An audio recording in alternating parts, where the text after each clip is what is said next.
ஓம் சக்தி தாயே எல்லாம் உன் செயலம்மா. நேயர்கள் அனைவருக்கும் வணக்கம். சக்தி ஜோதிடம் வழியாக உங்களை சந்திப்பது உங்கள் ஜோதிடர் கண்ணன். கைரேகை கருத்துக்களை மிக எளிமையாக உங்கள் கையை பார்த்தவுடன் புரியும்படி கற்றுக் கொடுத்து கொண்டு வருகிறோம். பாருங்கள், பார்த்து பயன்பெறுங்கள். புதுசாக நம்ம சேனலை பார்க்குறவங்க சப்ஸ்கிரைப் பண்ணிக்க, உங்கள் ஃப்ரெண்டுகளுக்கும் ஷேர் பண்ணி பயன்பெறுங்கள் என்று கூறி இன்றைக்கு கைரேகை சாஸ்திரம் பயிற்சி வகுப்பு 6 அந்த தலைப்பிலே சூரிய ரேகை, சூரிய மேடு, சூரிய ரேகை எவ்வாறெல்லாம் இருந்தால், அதாவது சூரிய ரேகைக்கு நிறைய பேர் உண்டு. அந்த பேரெல்லாம் அதாவது தனரேகை, தானிய ரேகை, வெளிச்ச ரேகை, ஒளி ரேகை, புகழ் ரேகை, அந்த மாதிரி நிறைய. சூரியன் என்பவன் அரசன். அந்த கிரகத்துக்கு எல்லாம் அரசன் சூரியன் தான். இப்போ ஒவ்வொரு கிரகத்துக்கும் ஒரு காரத்துவம் உண்டு. அது நிறைய தெரிஞ்சவங்களுக்கு நிறைய தெரியும். சூரியன் அந்த அரச கிரகங்கிறதுனால, அதாவது பணம், செல்வம், புகழ் இதுக்கெல்லாம் சொந்தக்கார சூரிய பகவான் தான். அதாவது மிக பெரும் செல்வம் அந்த சூரிய ரேகை இருந்தால் எந்த வயசில் ஆரம்பிக்குதோ அந்த வயசுலேருந்து மிக பெரும் செல்வம் வருவதற்கு வாய்ப்பு உண்டு. அதாவது சூரிய ரேகை இருப்பவர்கள் எல்லாருமே நல்லவர்களும் கிடையாது, தீயவர்களும் கிடையாது. அதாவது பொதுவாகவே எல்லா கிரகங்களும் நல்லதும் செய்யும், தீமையும் செய்யும். நல்லவர்களும் உண்டு, தீயவர்களும் உண்டு எல்லா கிரகத்திலையுமே. அதே மாதிரி நம்ம பார்க்கும்போது இப்போ சூரிய ரேகை உள்ளவர்கள் நல்லவர்களாக இருப்பதற்கும் வாய்ப்பு உண்டு, தீயவர்களாக அதாவது உண்மைக்கு புறம்பாக இருப்பவர்களுக்கும் வாய்ப்பு உண்டு. அது எப்படி அப்படிங்கிறத நம்ம கைரேகை சாஸ்திரத்தை இன்னைக்கு பார்க்க போகிறோம். பயிற்சி வகுப்பு 6. அதாவது புதுசாக நம்ம சேனலை பார்க்குறவங்க சப்ஸ்கிரைப் பண்ணிங்க, உங்கள் ஃப்ரெண்டுகளுக்கும் ஷேர் பண்ணுங்கள். மிக தெளிவாக உங்கள் கையை பார்த்தவுடன் புரியும்படி கற்றுக் கொடுத்து கொண்டு வருகிறோம். அதாவது பயிற்சி வகுப்பில் நல்லா படிக்கணும், கைரேகை தெரிஞ்சுக்கணும்னு ஆசைப்படுறவங்க சப்ஸ்கிரைப் பண்ணிவிட்டு ஃபஸ்ட்டு, அதாவது முதல் பகுதி முன்னுரையிலிருந்து 1, 2, 3, 4, 5 வரைக்கும் போட்ட இன்றைக்கி 6வது பகுதி. அதாவது இது கைரேகை, இது ஒரு கை அரச ரேகை. இன்னைக்கு பார்க்க போகிறது அரச ரேகை, தனரேகை, சூரிய ரேகை, ஒளி ரேகை, புகழ் ரேகை. என்ன சார் இதுக்கு இத்தனை ரேகை? இப்போ விதி ரேகைக்கும் தனரேகைன்னு சொன்னோம். அந்த விதி ரேகை அளந்து கொடுக்கக்கூடியது, பணத்தை சனி மேட்டுக்கு வரக்கூடியது, உழைச்சி கஷ்டப்பட்டு சம்பாரிச்சு வாழ்க்கையில முன்னுக்கு வர்றது. இது திடீர்னு வரக்கூடிய செல்வம். உழைச்சி வாழ்க்கையில எப்போ இந்த சூரிய ரேகை ஆரம்பிக்குதோ அப்பையிலிருந்து தான் செல்வம் ஆரம்பிக்கும். இப்ப இது இருதய ரேகை, இது புத்தி ரேகை. இப்ப இது சூரிய ரேகை. இந்த சூரிய ரேகை கீழே இருந்து ஆரம்பிச்சதுன்னு வச்சுக்கலாம். இந்த விதி ரேகையும் விதி ரேகை, சனி ரேகையும் இருக்கணும். விதி ரேகையும் இருந்து இப்படி பேசிக்கா நல்லா புரிஞ்சுங்க. மேடுகள் 2 மேடு நல்லா இருக்கணும் குறைஞ்சது, அப்பதான் அது வேலை செய்யும். எல்லா மேடுமே பல மரம் தான், எதுவுமே வேலை செய்யாது. உங்களுக்கே தெரிஞ்ச விஷயம் தான். நம்ம காணொலியை புதுசாக அதாவது தொடர்ந்து பார்க்குறவங்களுக்கு புரியும். ஏதாவது 2 மேடு நல்லா இருக்கணும், இருதய ரேகை நல்லா இருக்கணும், புத்தி ரேகை நல்லா இருக்கணும், ஆயுள் ரேகை நல்லா இருக்கணும். துண்டு இல்லாமல், வெட்டு இல்லாமல், தீவு இல்லாமல் இருக்கிறது இருந்ததுன்னா மிகச்சிறப்பு. அதில் விதி ரேகை இருந்து சூரிய ரேகை கீழே இருந்து இப்படி கரெக்டாக, அதாவது கங்கணம் மேட்டில் இருந்து நேராக சூரிய மேட்டுக்கு போயிடுச்சுன்னு வச்சுங்க, மிகச்சிறந்த அமைப்பு. பேர், புகழ், செல்வம், செல்வாக்கு எல்லாம் நல்லா இருக்கிறதுக்கு வாய்ப்புகள் இருக்கு. கட்டை விரல் நல்லா இருக்கும். கட்டை விரல் சுக்கிர மேடு நல்லா கும்முன்னு நல்லா போய் நல்லது. கட்டை விரல் நல்லா நல்லா ஸ்ட்ராங்காக இருக்கணும். சுக்கிர மேடு நல்லா இருக்கணும். இந்த சூரிய விரல் நல்லா முறுக்கு இல்லாமல் நேராக இருக்கணும். அப்போ நீதி, நேர்மை, சத்தியம் தவறாமல் நிறைய சம்பாரிச்சு அவங்க வாழ்க்கையில நல்ல நிலைமைக்கு வருவாங்க. பிறந்ததுலேருந்தே அவர்களுக்கு இன்னாருடைய பையன், இன்னோடைய பேரன்னா சொன்னா, பேர் சொன்னா தெரிகிற அளவுக்கு பேர், புகழ், செல்வம், அதாவது அரசபோகமான வாழ்க்கை. பிறந்ததுலேருந்தே அரசபோகமான வாழ்க்கை. இப்போ நான் சொல்றதுல ஏதாவது ஒன்று கூட இருக்கலாம். அரசபோகமான வாழ்க்கைனாலே அதில் அது எல்லாமே அடங்கிட்டு இருக்குது. பேர், புகழ், செல்வம் எல்லாமே வந்துடும். ஒன்று அப்படியே இல்லை, நிறைய தனம் இருக்கும், நிறைய பணம் இருக்கும், நிறைய பொருள் இருக்கும், நிறைய சொத்து கொத்து நிறைய இருக்கும் இந்த ரேகை இருந்ததுன்னா. அப்புறம் சூரிய ரேகைன்னு சொல்கிறோம். இந்த சூரிய ரேகை. இப்போ ஒளி ரேகைன்னா வெளிச்சம். இப்போ நம்ம ஒரு இருட்டுல இருந்து வெளிச்சத்துக்கு வரணும். இந்த சூரிய ரேகை வரும்போது தான் வெளிச்சத்துக்கு வர முடியும், புகழுக்கு வர முடியும். இந்த புகழ் ரேகை எப்பொழுது எந்த வயதில் நம்ம கையில் ஆரம்பிக்குதோ அப்போதான் நம்ம வாழ்வில் சிறக்க முடியும் அப்படிங்கிறத நீங்கள் ஈஸியாக புரிஞ்சுக்கணும். அதாவது இருதய ரேகை, புத்தி ரேகை, ஆயுள் ரேகை, விதி ரேகை இருந்து, அதாவது ஒரு சில 2 மேடுகளாவது நல்லா சிறப்பா இருந்து, இந்த சூரிய ரேகை கீழே இருந்து சிறப்பா இருந்துச்சுன்னா வாழ்க்கையில மிகச்சிறந்த அமைப்பு. இப்ப இதுலயும் இன்னும் அதிகமான பிரைட்டா புகழ் வரணும்னா ஆரம்பிக்கிற இடத்துல ஒரு ஸ்டாரு, மத்தியவத்துல ஒரு ஸ்டாரு, லாஸ்ட்ல ஒரு ஸ்டார், இப்படி 3 ஸ்டார் இருந்துச்சுன்னா அவர்கள் பல கோடிகளுக்கு, 1000 கோடிகளுக்கு சொந்தக்காரராக, அதாவது பேரு புகழ்லாம் உலகம் பூரா பரவும். எப்படி உலகம் பூரா புகழ் கொடி கட்டி பறக்கக்கூடிய ஒரு சுச்சுவேஷன் இருக்கும். இந்த மாதிரி உங்க கைரேகை அமைப்பு இருக்கான்னு பாருங்க. நான் சொல்ற பேசிக்லாம் இருக்கணும். ஒரு 2-3 மேடாவது நல்லா இருக்கணும். இறுதி ரேகை, புத்தி ரேகை, ஆயுள் ரேகை, விதி ரேகை இருந்து இந்த சூரிய ரேகையில 3 ஸ்டார் அப்படி ஆரம்பத்தில் ஒன்று, நடுப்புற ஒன்று, மேலே ஒன்று இருந்துருச்சுன்னா அவர்களுக்கு, அதாவது இந்த விரலும் கோணம் இல்லாமல் இருந்துச்சு வச்சுங்க, நீதி நேர்மை சத்தியம் தவறாமல் நிறைய சம்பாதிச்சு கோடிக்கணக்கான ரூபாய் பிறந்ததிலிருந்து இன்னாருடைய பேரன் அப்படின்னு சொன்னா தெரியும், இன்னாருடைய மகன் சொன்னா தெரியும், அவர்கள் பிறந்ததிலிருந்து செல்வ நிலையில் வளர்வதற்கு வாய்ப்புகள் உண்டு. இப்ப ஏதாவது ஒன்று தான் அந்த மாதிரி இருக்கிறதுக்கு, ஒரு சில பேருக்கு ஒன்று தான் அது மாதிரி இருக்கிறதுக்கு வாய்ப்புகள் இருக்கு. இந்த சூரிய ரேகை ஏன் காரணம் என்ன அப்படின்னா, ஒரு சில பேர் படிக்காம இருக்கிறவங்களுக்கு கூட இந்த சூரிய ரேகை இருக்கும். அப்படிங்கும்போது அவர்கள் செல்வ நிலையில் உயர்வாக இருப்பார்கள். அந்த ரேகைகளையும் பார்க்கணும். ஒரு சில ரேகை சரியில்லாத போது அவர்கள் படிப்பை கம்மி பண்ணிடும். இப்ப குரு மேடும் புதன் மேடும் ரொம்ப கம்மியா இருக்கு, சூரிய ரேகை இருக்குன்னா படிப்பு இல்லாம இருக்கிறதுக்கு வாய்ப்புகள் இருக்கு. இப்ப நம்ம அதையும் அட்டாச் பண்ணி பார்க்கணும்ல, அப்பதான் நமக்கு புரியும். இப்ப சூரிய ரேகை நேர இப்படி சந்திரமேட்ல இருந்து வருது சார். இந்த சூரிய ரேகை சந்திரமேட்ல இருந்து வருது. மிக சிறந்த அமைப்பு. மக்கள் சேவை மூலமாக வாழ்வில் சிறந்து விளங்க வாய்ப்பு உண்டு. நல்லா புரிஞ்சுங்க. இந்த சந்திரமேட்ல இருந்து சூரிய ரேகை ஆரம்பிக்குது. மிச்சம் எல்லாமே நல்லா இருக்கு. சந்திரமேட்ல இருந்து சூரிய ரேகை ஆரம்பிக்குது. அரசியல் நிபுணர்கள், நடிகர்கள், நடிகைகள், அதாவது இசை அமைப்பாளர்கள், மக்களால் பேர், மக்களுடைய தொண்டு செஞ்சு, மக்களுக்கு சேவை செஞ்சு, இப்ப சினிமா மக்கள் பார்க்குறாங்க. அரசியல் நிபுணர்கள் மக்களுக்கு தொண்டு செய்யறாங்க. அரசியல்ல பெரிய, அதாவது அரசு உத்தியோகத்துல பெரிய அதிகாரி இருக்காங்கல்ல, மக்களுக்கு சேவை செஞ்சு புகழ் சம்பாதிப்பாங்க. இந்த மாதிரி இருக்கிறவங்களுக்கு இந்த சந்திரமேட்ல இருந்து ரேகை போகும். அந்த புகழ், செல்வம், செல்வாக்கு எல்லாம் மக்கள் மூலமா போறதுக்கு வாய்ப்புகள் இருக்கு. இப்ப இந்த சூரிய ரேகையில, இப்ப இந்த சூரிய ரேகை இருக்கு சார். இந்த இருதய ரேகையில இருந்து சூரிய ரேகை இருக்கு. இந்த சூரிய ரேகைக்கு இப்ப சுக்கரமேட்ல இருந்து ஒரு கிளை போய் அப்படி டச் பண்ணுது சார். சுக்கரமேட்ல இருந்து ஒரு கிளை போய் சூரிய ரேகை டச் பண்ணுது. அப்ப மனைவி மூலமாக பெரும் பணம் வருவதற்கு வாய்ப்புண்டு, பெரும் சொத்து பத்து வருவதற்கு வாய்ப்புண்டு. அதாவது ஒரு பெண்ணால் உங்களுக்கு செல்வ நிலை, மாமியார் வீட்டு சொத்து, மாமியார் வீட்டு பணம், இல்லை ஒரு பொண்ணு, அந்த பெண்ணு பிறந்த இடம் பெரிய ஒரு அந்தஸ்துள்ள பணமாக இருக்கும், அங்கிருந்து சொத்து பத்தெல்லாம் உங்களுக்கு சேரும். அதன் மூலமாக உங்களுக்கு பேர், புகழ், செல்வம், செல்வாக்கு இதெல்லாம் வரத்துக்கு வாய்ப்பு இருக்கு. இப்போ சுக்கரமேட்ல இருந்து வந்துச்சுன்னா நல்லா புரிஞ்சுங்க. இந்த ரேகை எங்க இருந்து ஆரம்பிக்குதோ அப்பதான் உங்களுக்கு வெளிச்சத்துக்கு வருவீங்க. அது வரைக்கும் இருட்டில் இருப்பீங்கன்னு சொல்றேன். இப்ப வாழ்க்கையில இப்போ இந்த இடத்துல இருந்து சூரிய ரேகை ஆரம்பிக்குது சார்.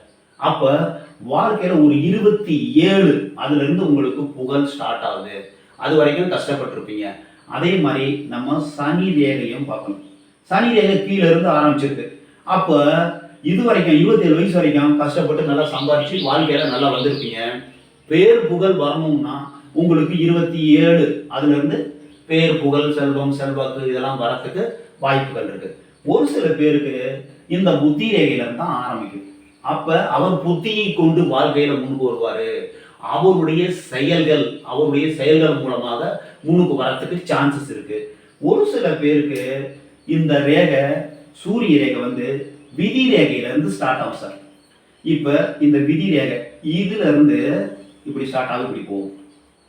அப்ப அவருடைய செயல், அவருடைய புத்தி, அவருடைய வேலை, அவருடைய திறமை மூலமாக பேர், புகழ், செல்வம், செல்வாக்கு இதெல்லாம் சிறப்பாக இருப்பதற்கு வாய்ப்புகள் உண்டு.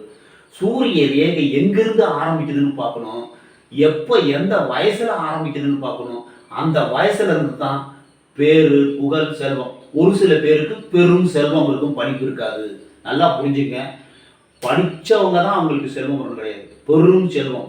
அதாவது இந்த விதி ரேகை என்று சொல்லக்கூடிய சனி ரேகை அளந்து கொடுக்கக்கூடியது, அளவோடு தனம் கொடுக்கக்கூடியது.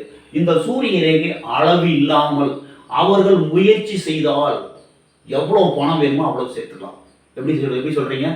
அவருடைய புத்தி ரேகை நல்லா இருந்து, இருதய ரேகை நல்லா இருந்து, ஆயுளும் நல்லா இருந்து, எந்த ஒரு பங்கமும் இல்லாமல் இருந்து இந்த சூரிய ரேகை ஆரம்பிச்சதுன்னா அந்த வயதில் அவர்களுக்கு ஆசை, அதாவது சூரிய வேடு நல்லா இருக்கும், ஆசை அதிகமாக தூண்டும்.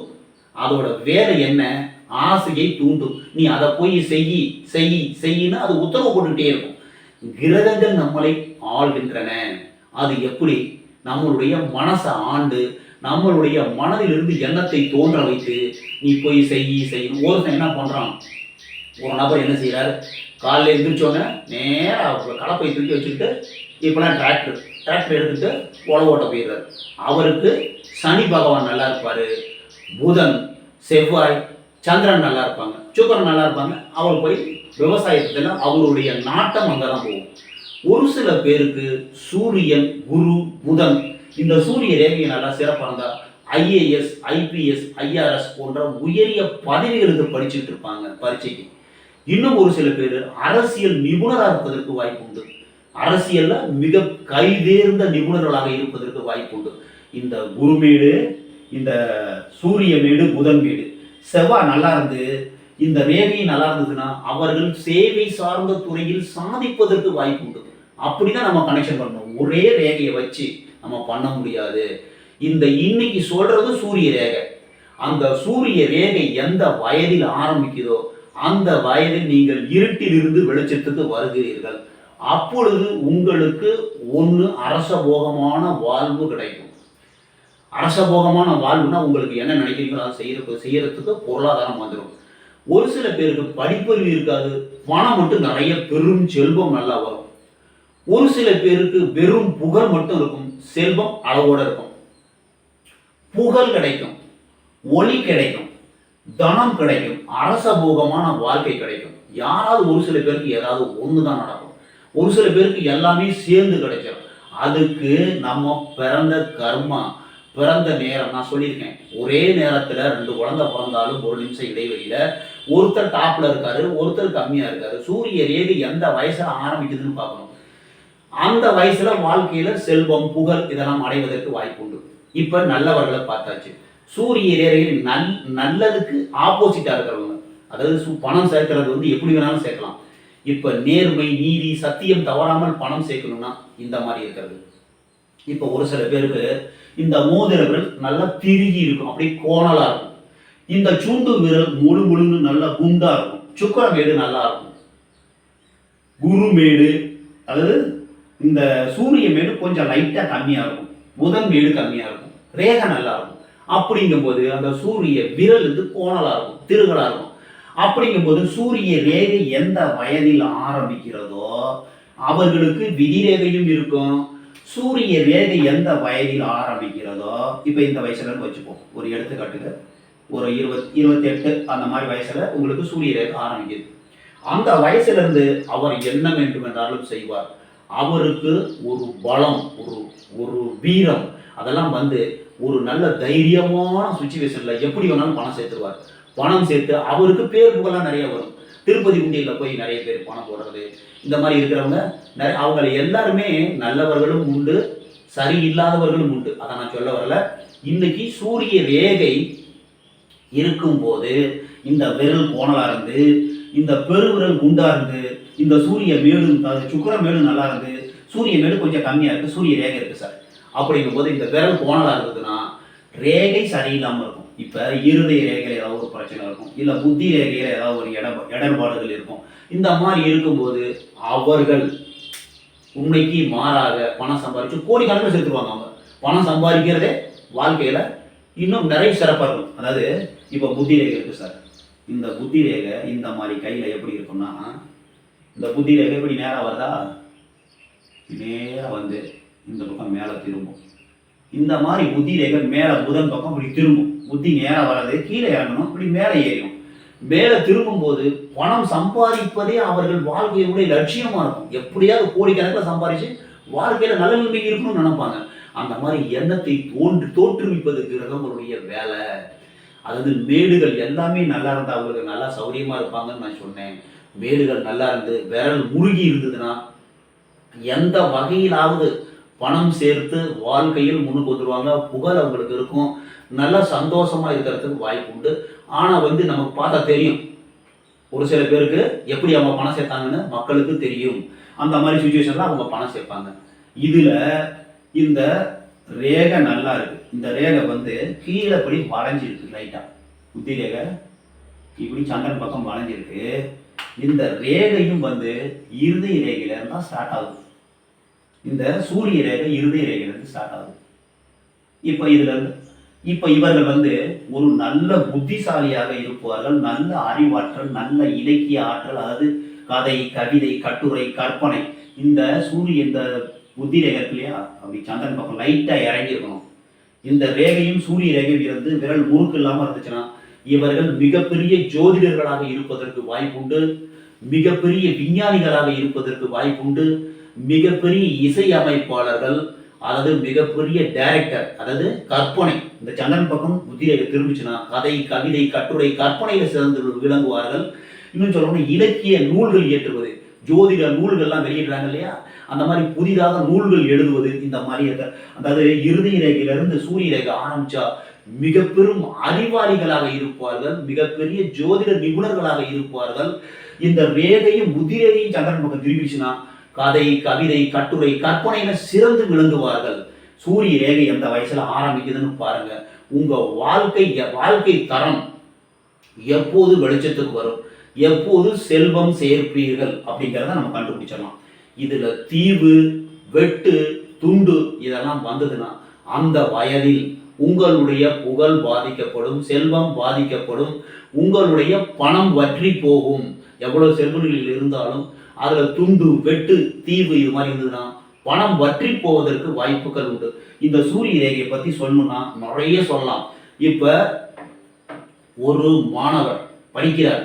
இப்ப 6வது கைரேகை சாஸ்திரம் பயிற்சி வகுப்பு 6வது பாடம் படிச்சுட்டு இருக்கீங்க. பாடம் படிக்கும்போது கொஞ்சம் சுருக்கமா தெரிஞ்சுங்க. இன்னும் சூரிய ரேகையை பத்தி இன்னும் வர காணொலியில நிறைய இப்ப ஒரு ரேகையா பார்த்துட்டு வரோம். அதுக்கப்புறம் மொத்தமா பார்ப்போம். அதுக்கப்புறம் மேடுகள் உள்ள குறிகளை பார்ப்போம். அதுக்கப்புறம் அதிர்ஷ்ட குறிகளை பார்ப்போம். அப்புறம் ஒரு கையை போட்டு பொதுவான படத்தை பார்ப்போம். இப்ப ரேகையெல்லாம் பார்த்துட்டு வரோம். இப்ப சூரிய ரேகை, சூரிய விரல் திரி இருந்தால் அவர்கள் எப்படி இருப்பாங்க? சூரிய ரேகை நல்லா இருந்தால் வெளிச்சம், புகழ், செல்வம், செல்வாக்கு இதெல்லாம் சிறப்பாக இருப்பதற்கு வாய்ப்பு உண்டு. சூரிய மேட்டில் நல்லவர்களும் உண்டு, நன்மைக்கு அல்லாதவர்களும் உண்டு. ஒவ்வொரு கிரகத்திலையும் குரு மேடு நல்லா இருந்து, குரு ரேகையும் இருந்து அவர்கள் நல்லவர்களும் உண்டு, தீயவர்களும் உண்டு. ஒரு நாட்டில் ஒரு ஊர்ல நல்ல நன்மையும் ஒரு மனிதன் நன்மையும் செய்வார், தீமையும் செய்வார். நல்ல எண்ணங்களும் உண்டு, தீய எண்ணங்களும் உண்டு. அதை ஆளக்கூடியது கிரகங்களே. அந்த எண்ணத்தை உண்டு செய்யக்கூடியது கிரகங்களே. அதாவது ஒரு மனிதன் நல்லதோ கெட்டதோ செய்யறது இல்லை. அந்த கிரகம் செய்யு தூண்டும். அந்த கிரகம் சரியில்லாம இருந்து, ரேகை சரியில்லாம இருந்தா கெடுதல் செய்வதற்கு வாய்ப்புகள் உண்டு. இல்லைன்னா நன்மையை தான் செய்வார். ஒரு மனிதன் நன்மை செய்வதற்கும் தீமை செய்வதற்கும் கிரகங்கள் அவர்களுடைய முன் செயல்கள், அதாவது முன்னோர்களுடைய செயல்கள், இவர்களுடைய செயல்கள் இதெல்லாம் பார்த்து தான் அந்த கிரகங்கள் வேலை செய்ய ஆரம்பிக்கும். இருந்தாலும் நம்மளுடைய புத்தியை நம்ம முயற்சி பண்ணி, நம்ம புத்தியை யூஸ் பண்ணி 30% மாற்ற முடியும்னு சொல்லியிருக்கேன். நம்ம எண்ணம் வருது, இந்த எண்ணம் வரக்கூடாது அப்படிங்கிறத ஆன்மீகத்தில் ஈடுபட்டு முயற்சி செய்தால் மாற்ற முடியும், மாறும். ஒரு சில சின்ன சின்ன ரேகைகள்லாம் மாற ஆரம்பிக்கும். வாழ்க்கையில் சிறப்பீர்கள். இன்றைக்கு சூரிய மேட்டை பத்தி பார்த்துருக்கோம். மற்றும் ஒரு சிறப்பான காணொலி சூரிய மேடு, சூரிய ரேகை, இதை பத்தி புகழ் ரேகை, வெளிச்ச ரேகை, செல்வம் ஒருவர் எப்போது செல்வ நிலையை அடைந்து வாழ்க்கையில் வெற்றி, புகழ், செல்வம், செல்வாக்கோடு வாழ்வார் அப்படிங்கிறத நீங்க தெரிஞ்சுக்கிட்டீங்க. மற்றும் ஒரு சிறப்பான காணொலி உங்களை சந்திக்கும் வரை உங்கள் ஜோதிடர் கண்ணன். வணக்கம்.